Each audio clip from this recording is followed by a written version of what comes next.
ethics, then they insist that every word in it is true, and you have to accept every word in it.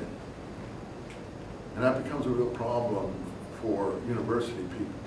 Because in a university, we're in a temple of, first of all, Aristotle. As you may or may not know, if you've read or haven't read Aristotle, and most of my students haven't, and I didn't even read him at the university, so I'm not blaming you. I still can't read him, he's so boring. But he did, one can acknowledge what he did.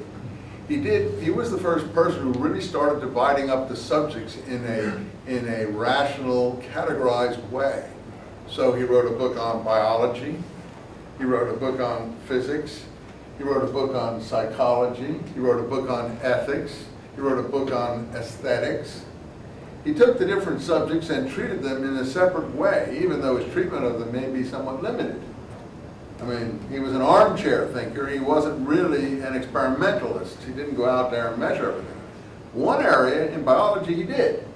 He actually started thinking about these things in biology when he was in exile in a port somewhere in Asia Minor, and he used to go down to the port every day and look at the fish they were catching, and he saw all these strange forms. Octopus, squid, clams, you know, different kinds of fish with all different shapes, and he began to sort of wonder how these forms developed and these shapes developed, and he began to catalog everything and categorize everything the way a modern zoologist or botanist or biologist would do.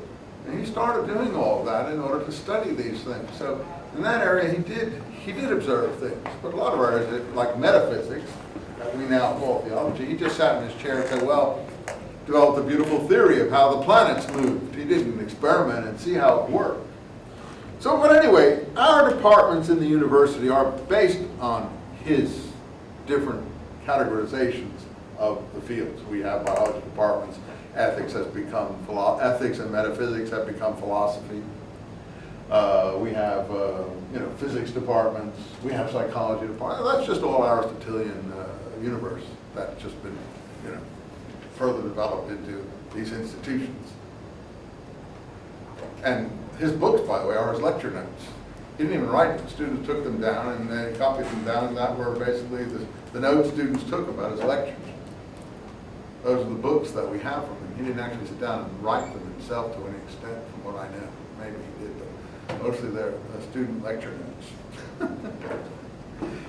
Okay, but then as we came out of the Middle Ages, theology dominated for a long time, and they were burning people even in Florence. Savonarola, a monk, got burned by the Medicis in Florence because he was causing so much trouble. So they managed to trump up some charge against him and burn him for some heretical thing, and he was a troublemaker. But I wouldn't burn anyone just because they're a troublemaker. They burned a lot of people in southern France who were Albigensians because they didn't like their particular approach. That was a crusade against Christians. The crusade didn't just go to the Middle East. They actually went to southern France and did more destruction in southern France than they did in the Middle East, and killed more people in southern France. And this was in the 12 and 1300s. But we don't hear about those things. And then, of course, you have people like Joan of Arc, who they would trump up some charge against. Okay, she was hearing voices. She was probably a bit odd, and she probably did have some curious, experiences of some kind, real or imagined, I don't know. Anyway, they managed to get rid of her by burning her up the same way, called her a witch or a heretic or whatever.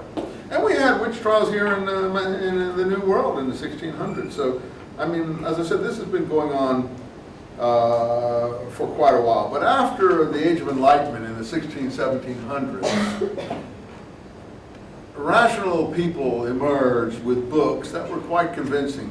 Even Galileo, of course, was put under house arrest because they wanted him to recant some of his things, and he did recant, and then he was told he couldn't teach anymore. But he didn't really believe what he recanted. And a guy called Giordano Bruno before him was burned, who had some interesting ideas. But really in the 1500s, people like Kepler, who started seeing that the Earth wasn't the center of the universe, and Some of the others began working out the equations for the orbits of the Earth around the sun and things like that. Started to influence things quite strongly, and that's when the Age of Enlightenment took over, and we got really a separation of church and state grew out of that. And then in the 1700s, if you've done your history classes, you know that we had a lot of free thinkers: Rousseau, Jean-Jacques Rousseau, social contract, a lot of English thinkers, John Locke, Thomas Hobbes, John Hume, and so on. And they were tremendously rational. Spinoza, the one I said was excommunicated by the Jews in Amsterdam. And a lot of German, Kant and Leibniz, who worked on the calculus.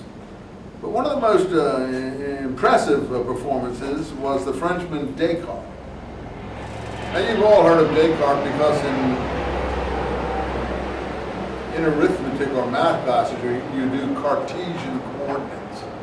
And Cartesian comes from the name Descartes.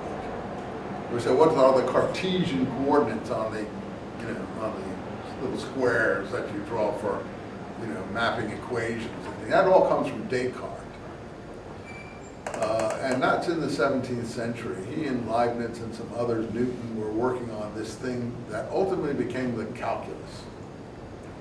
Now, I don't know if any of you have studied calculus, but if you do engineering, computing, physics, anything like that, you know that calculus is a tremendously powerful tool.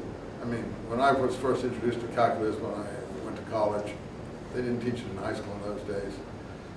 I was like awestruck by it. It was so clever, so intelligent, and so effective. How many have done any calculus or used calculus or taken calculus? It's pretty awesome, isn't it? Not that it's easy to do. It's frighteningly hard to do. But what it can do is just an amazing thing, isn't it? I mean, it's just like, whoever invented this thing? Well, Descartes and others invented it. And that's what really started this spiral up where we are now. That's how you can send, space stations out to orbit the Earth. And those space shuttles that service them sometimes crash, sometimes don't. Jet planes all over the place, video machines, chips, everything else, because these guys were able to begin to solve equations that were unsolvable previously. And we want people, for instance, if there's an airplane, I just came back from Italy, that's why I wasn't here last week, because I had to do a television program for RAI, Italian State Television.